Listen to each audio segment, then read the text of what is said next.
안녕하세요. 헬릭스미스가 미국에서 엔젠시스 DPN 임상 3상에서 첫 환자 투약이 실시가 되었습니다. 환자 수는 임상 3상이라 많죠. 그래서 152명을 대상으로 15개 멀티센터죠. 임상시험센터에서 진행이 됩니다. 저 이제 DPN이라는 것은 무슨 말이냐면은 당뇨병성 신경병증이라는 적응증입니다. 그래서 이제 15개 임상시험센터에서 진행이 되는데 이 중에서 11개는 환자 등록 마지막 단계인 사이트 이니시에이션 비짓을 완료했다고 합니다. 연구 개시 방문. 이제 11개에서는 이제 곧 시작을 한다는 것이죠. 자, 그와 동시에 이제 장 끝나고 5시 39분에 김선영 헬릭스미스 대표가 53만 5천 주를 블록딜 방식으로 매각한다라는 내용이 나왔습니다. 그래서 11월 19일자 이제 공실 보고자를 보면은 김선영이라고 적혀 있고요. 보유 비율이 11%에서 9.31%로 2%포인트가 이제 하락을 했습니다. 대략 한 60만 주 정도 되죠. 그래서 정확한 숫자는 53만 5천 주라고 하고요. 그래서 이제 보고 사유를 보면은 대표이사 주식담보대출 상환 및 시간의 매매, 신주인수권 증서 매도 이렇게 나와 있는데요. 자, 53만 주를 매도한 이유가 주식담보대출을 상환하기 위해서라는 거죠. 그 다음에 여기다가 이제 신주인수권도 같이 또 팔았습니다. 그래서 65만 주가 원래 0이었는데 65만 주가 이제 생겼죠. 11월 26일로. 근데 이제 바로 이제 신주인수권도 팔아버렸습니다. 그 내용이 이제 여기 기사에 나온 것처럼 이제 65만 주에 대항하는 이제 신주인수권 증서도 처분했다라는 얘기고요. 신주인수권은 어디서 왔느냐? 헬릭스미스가 유상증자를 했었잖아요. 기준가 18,500원으로 권리락은 11월 13일에 일어났었죠. 그럼 이러면 신주인수권이 들어오거든요. 자, 이 당시에 이제 유상증자 결정을 보면요. 주주 배정이라고 되어 있으니까 이제 최대 주주인 이제 김선영 회장도 이제 당연히 참가를 했겠죠. 그래서 대략 금액은 이제 1,000억 정도 되고요. 자, 저런 다음에 이제 주식담보대출이 이제 만기가 되니까 요거 대출금을 상환하려는데 지금 유상증자도 넣고 하니까 이제 돈이 없잖아요. 그렇기 때문에 어쩔 수 없이 이제 주식을 팔았다라는 것이고요. 그래서 매각한 돈으로는 이제 담보대출금을 갚는데 쓰겠죠.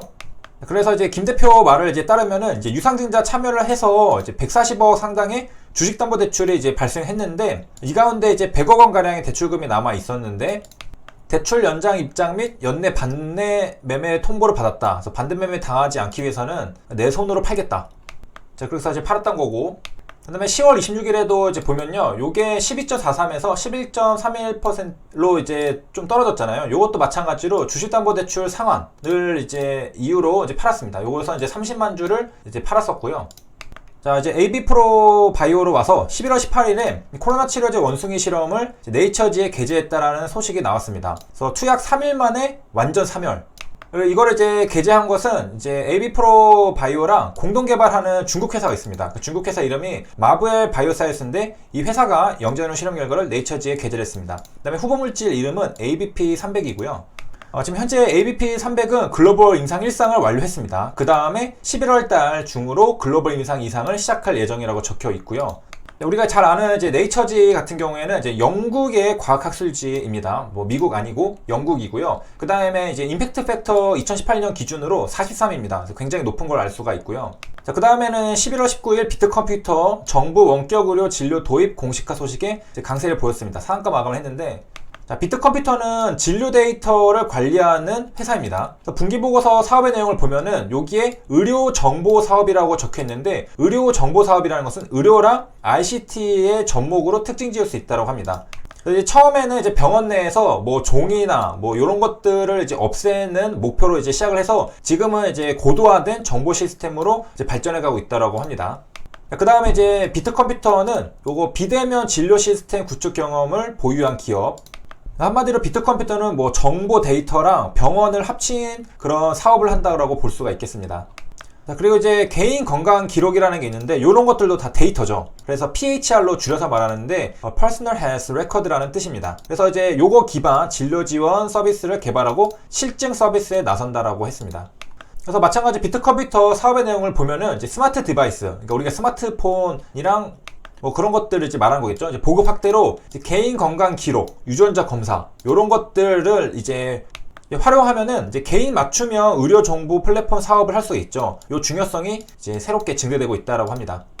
그다음에 이제 제넥신 같은 경우에는 이제 요거 백신으로 이제 지금 또 이슈가 있었는데, 요건 한국 정부가 아니라 인도네시아 정부입니다. 그래서 백신을 구매키로 했다는 소식에 제넥신 주가가 급등했는데, 요 소식을 어떻게 알았냐? 그 번화뉴스를 보는 사람들이 있었나 보죠? 이거는 이제 한국에서 방송하는 게 아니라 동남아시아 지역 뉴스를 다룬 겁니다. 뭐 인도네시아, 태국, 필리핀, 말레이시아. 근데 여기서 인도네시아 정부가 여기 뭐 여러 회사들에서 이제 4억 3천억 도즈를 확보했다라고 보도했는데, 거기에 한국의 제넥신이라는 이름이 나왔던 겁니다. 근데 단 이제 회사별 구입 물량은 따로 나오진 않았는데, 그래서 이제 제넥신 관계자한테 물어보니까 인도네시아 정부와 논의 중인 것은 맞다. 근데 다만 구매 수량은 정해지지 않았다라고 했는데요.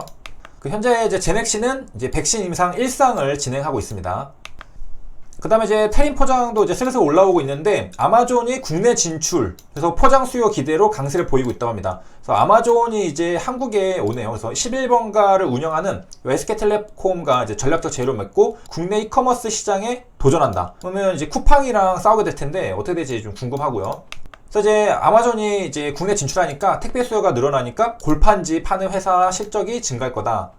테린 포장은 이제 그 코스피에 상장되어 있는 회사인데, 사업의 내용 보면은 여기 골판지랑 골판지 상자를 판다고 나와 있죠. 그 다음에 요거는 그 중간재입니다. 그러니까 골판지를 우리 같은 일반 소비 대중한테 파는 게 아니라 그 수요처에게 맞춰가지고 인쇄가 이루어집니다. 그래서 100% 주문 생산 방식. 그러니까 배달을 하려면은 이 골판지가 있어야 되잖아요. 요 골판지를 그 수요처한테 줍니다. 그럼 거기서 포장해가지고 이제 배송을 하겠죠. 그 다음에 이제 그 바이오톡 스택은 셀트리온을 등에 업었다라는 말을 하고 있는데요. 2010년 1월 28일 요게 정정된 공시, 2009년 8월 7일에 이제 처음 나온 거고, 그 다음에 이제 정정된 거를 이제 보면요. 셀트리온이 2009년 8월 7일 기준일로 이제 90만 주를 이제 취득을 했습니다. 그러면 대략 10% 정도 이제 지분을 취득한 건데, 자, 변동사유는 제3자 배정 유상증자 참여를 했습니다. 그래서 돈을 넣고서 이제 10% 지분을 이제 획득했고요. 그래서 셀트리온은 지금 이제 백신을 이제 위탁 생산할 수 있는 기업이기 때문에 주목받고 있는데, 그런 셀트리온이 투자한 이제 셀트리온이 2대 주주거든요. 그래서 바이오톡 스택도 이제 관심을 받고 있다. 그 다음에 이제 유나이티드 제약도 있는데, 아스트라제네카 관련주로 이제 구분이 되고 있다라고 하는데, 뭐 여러 가지 뭐 조금 관련은 있었는데, 여기 기사 내용에 보면은 이제 백신과는 직접적인 관련성이 없는 것으로 드러났다. 그러니까 인연은 있지만은 직접적인 관련성 없다라고 했고요.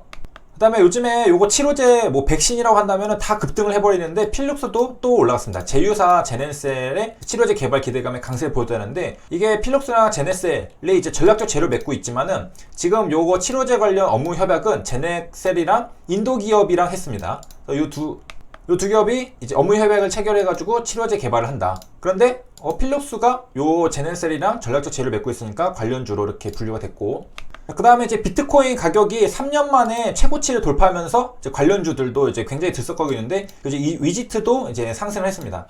그래서 어떤 관련이냐, 위지트 자회사가 T사이언티픽인데 요 24%를 가지고 있습니다. 그리고 또 이 T사이언티픽은 이제 빗썸을 운영하는 빗썸 코리아의 지분을 8% 가지고 있습니다. 그러니까 24%, 8%로 해서 이제 가지고 있기 때문에 관련주로 분류가 됐고요. 그다음에 이제 지메트릭스도 아스트라제네카 관련주로 되는데, 요 아스트라제네카랑 옥스퍼드 대학이랑 지금 같이 그 연구 공동 개발을 하고 있는데, 요 옥스퍼드 대학교 분사한 백시텍 지분을 지메트릭스가 가지고 있기 때문에 또 연결이 좀 있다, 이렇게 이제 구분이 되고 있습니다. 여기까지 시청해주셔서 감사합니다.